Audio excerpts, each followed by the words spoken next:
ఈ జాబులు చేయలేక చచ్చిపోతున్నా మెహ. మేనేజర్ కూడా సాగు కొడతాడు. బాబు రెంటి కౌశిక్, మనం ఇక్కడ బిజినెస్ మొదలు పెట్టాలి.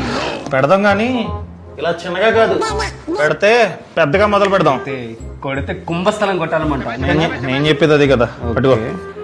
Several months later. మేనేజర్ కార్టేర్లో గాలి తీస్తాడు. అది ఇడే కదా. ఈడే కుర్రాడు కాస్త అప్డేట్ అయ్యాడు. బాబు రెంటి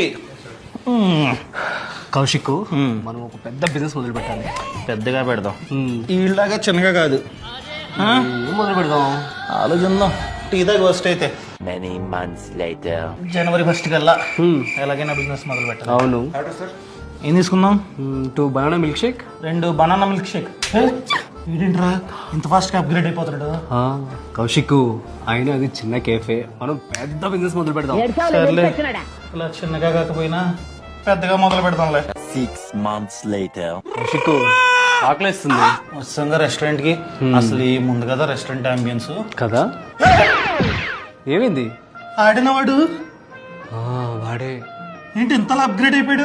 అడుగుతుందా పద. సార్, ఇంత పెద్ద రెస్టారెంట్ కి ఓనరలే సార్. మీరు ప్లానింగ్ లోనే ఆగిపోయారు. చిన్నదో పెద్దదో నేనైతే మొదలు పెట్టాను.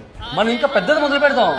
ఎప్పుడు చూసినా మొదలు పెడదాం అంటావు. మొదలు పెట్టామా? లేదు, ప్లానింగ్ స్టేజ్ లోనే ఉన్నాం. ఆడు చూడు చిన్నగానో పెద్దగానో మొదలు పెట్టి ఎంత సక్సెస్ అయ్యాడు.